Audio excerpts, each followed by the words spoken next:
end it, do whatever you want with it. But it is a presentation that I have been showing around the world actually for the last couple of years. And it really is going to come in handy here, I think. So first of all, can you multiply this number in your head? Um, that's a really big number. And we would think that, the only person that could really multiply that in their head is a genius. But what if I told you that there's a guy who has an IQ of 85, which is way below average, and he can do this 5 times in his head. So he can multiply 8,388,628 by 2, and then that by 2, and that by 2, and that by 2. And the purpose I'm sharing this with you is because your brain controls absolutely everything that you do. And as a result, it's important that you understand how your brain works. And that's what this is going to be. So that, and you'll see where I'm getting with this in terms of guiding children's behavior. So first of all, I want to share with you the myth. We all say, oh, she's just like her father, or she's got a temper like her mother. If everything about your brain was really based entirely on the genes with which you were born, then you would not have a chance of ever changing who you are. And that's not true, because the early experiences we have, as we saw with some of the things that we've read about, actually do impact how our brains work and who we are. And in fact, the most important thing to recognize is that we are brain architects. Everything that we do, every word that we say is having such an impact on the child's brain that we are legit creating that brain. I want to show you another experiment. It's not really about the Bop It, but this is the best picture I could get. There was a university study done, again, on motivation and what gets kids to learn. And they made a toy kind of like this, like the Bop It, that does different things. And they took one group of kids and they simply showed the children 3 things that the machine could do. The children did it, dropped the toy, and walked away. Then they walked up to another group of kids and said, check this out. I have no idea what this does. Do you know what it does? And the kids figured out 12 different things that the Bop It, or whatever that machine was, could do. Again, difference in motivating and how we motivate kids. The other thing I wanted to show you is this. This is a picture of the brain connections that occur. And at birth, if you'll notice, I don't know if you can see my cursor, but those big black circles are the neurons. And then at 6 years old, you'll see how many connections there are between the neurons. And whoa, Nelly, at 14 years old, there's a whole bunch of fewer connections. And the reason for this is because there is something that the brain does almost from birth called synaptic pruning, which is getting rid of the brain cells and those connections that we deem to be unnecessary. And so as a teacher, or those of you who are going to be teachers and some of you are parents, the implication is that you have to do 2 things simultaneously all the time. You have to be reinforcing things that a child has learned over and over so that they don't lose those synapses and those connections. But you also have to be exposing the child to new things so that new connections are made. Every human brain you are born actually with 100 billion, with a B, billion brain cells. And every one of those brain cells has the ability to make anywhere from 1 to 12,000 connections. That is an astronomical number. I don't even know what the guy with the 85 IQ could calculate that. And then I also want to show you something else about your brain. And I'm sorry for talking so fast, but I didn't want this to take too long. So for our purposes right now, this part up here where you see the what you would consider the brain matter that you see like in movies is the executive functioning, the frontal lobe, etc. And then this thing in the middle that looks almost like a kidney, that is all part of the limbic system, which is the emotional brain. And it's important to know because when children are hijacked by that emotional brain and they're in an emotional state, there is no reasoning, no rationalizing with them. They're going to throw fits. You're not going to be able to get them out of it. And when they are throwing a fit, a temper tantrum, or when they're just thinking and answering questions using the upstairs brain, the frontal lobe, that is going to be the time when you can actually converse with a child and reason with them. What did you just see? Anybody remember what you just saw? And I will bet money that each one of you noticed something different. And the reason for that is because nobody looks or focuses or is attracted to the same thing. And so this is what I showed you. And how do we reach children then best? And I'll tie this all in. You'll see where I'm going with all of this. This is how we used to learn. Somebody would give us flashcards.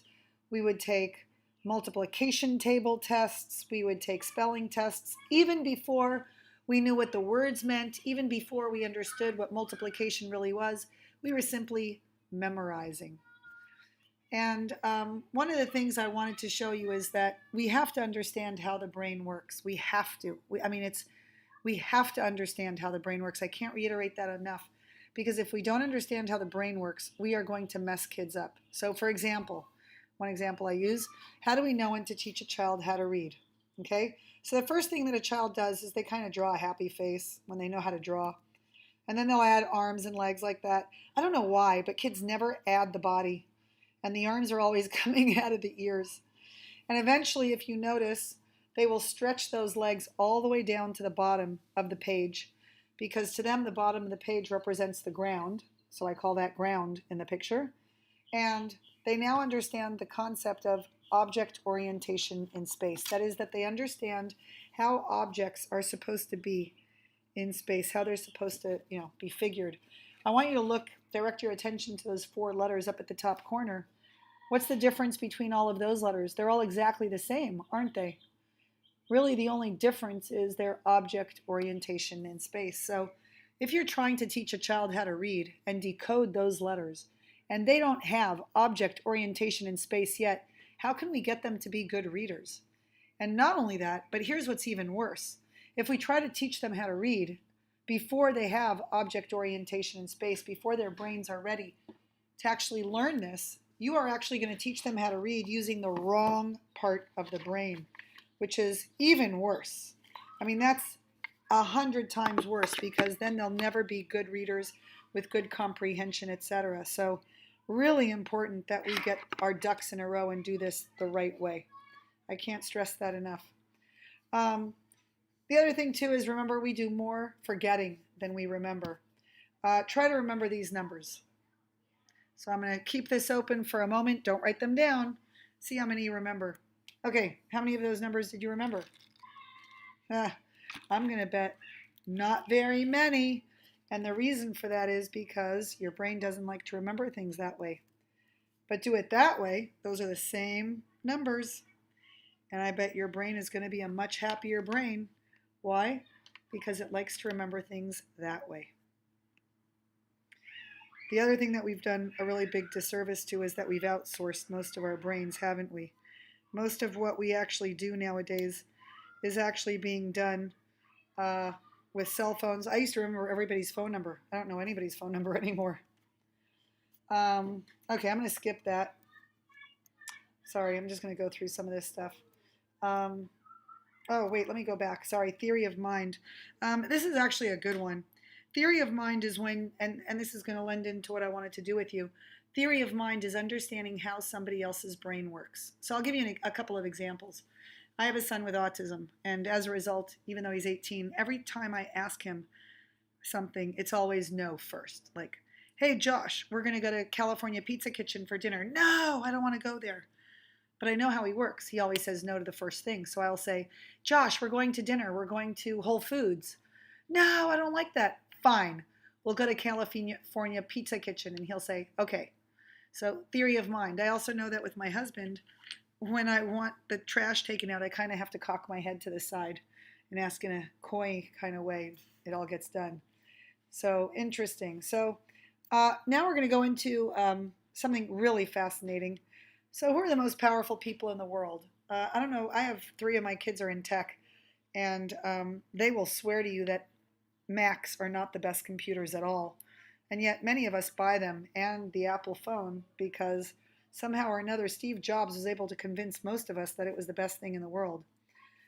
Donald Trump, whether you like him or not, he's really not fit to be a president. He might be making some good rules. I'm not going to make this a class on politics, but we were able to convince most of the country that he was going to be the best president. And so here are the triggers. And again, for motivating and guiding children's behavior, you got to understand theory of mind, and then you got to understand which trigger works at which scenario. So for example, and there's going to be 6 of these. The first one is called the contrast trigger. why mine is better or will make your life better. Do you know that Dos Equis beer went up something like 140% in sales when they started having these commercials about the most interesting man in the world? And he's actually not an interesting man. He's an old Russian Jewish guy who led a very boring life. But they dressed him up and he's got those cufflinks on and he looks interesting. So if I can convince you why buying something will be better for you or doing something will be better for you, like, hey, it's cleanup time now and I see you really don't want to clean up, but gosh, we're going to be going outside and I got to tell you, got some good stuff outside. You're going to want to clean up and not have to stay in here. Steve Jobs again, it's the reason why trigger. So I'm going to give you an example right now. Did you know that aluminum contributes to Alzheimer's? It's true.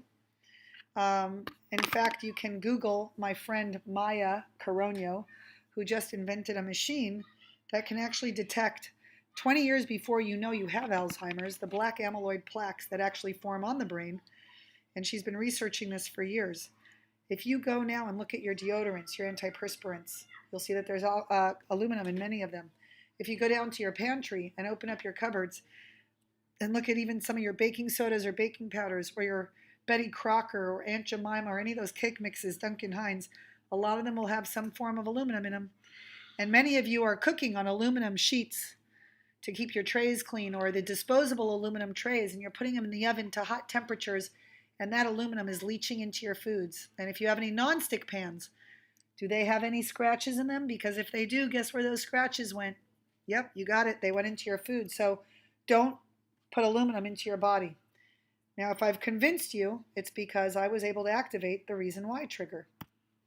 The next one is the authority trigger, showing you have the knowledge and experience. So, for example, if I tell you, as someone with authority and knowledge and experience in early childhood, that you really don't want to yell at children in the morning, because when you wake up in the morning, your cortisol levels are at the highest.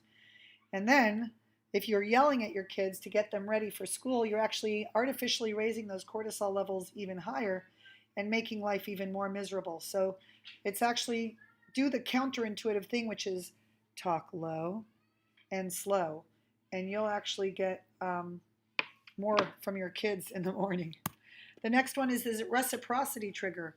We all know this. Go to the Gap, spend $100, get $25 to bring next time. It's how they get you back in the store. Or, oh my gosh, I kept a list of what everybody gave me for my wedding, and then when I'm invited to their wedding or their children's weddings, I look at how much they gave me and I give them the same amount back. The next one is the friendship trigger. Oh my God, we're going to be besties. We're going to wear the same thing. We're going to get the same car. We're going to do everything together. You don't want to go play outside right now? Well, guess what? All your friends are going to be outside. The consistency trigger. The hardest thing for humans to do is change. If humans could change, you would never see a doctor smoking outside of a hospital. And so we try to get things and do things that will help us keep our lives the same. That's why Weight Watchers works so well, because everybody keeps going back. And lastly is the hope trigger. As a matter of fact, President Obama won his first election on the hope trigger. It's also why people buy Estee Lauder, $150, a little tiny jar for cream, because it's called Hope in a Jar. I keep hoping I'll win the lottery. The funny thing is, though, I don't buy lottery tickets. I guess I've got to start buying them. And why people will always second guess about clicking on those fake emails saying that you've just won $25 million in a Jamaican lottery. Anyways, that's my little spiel for right now. And there'll be a little side discussion just on this. It's not mandatory, again, just for anybody that wants to comment on it. And that is Homer Simpson, who has outsourced his brain. Actually, he's got very little brain.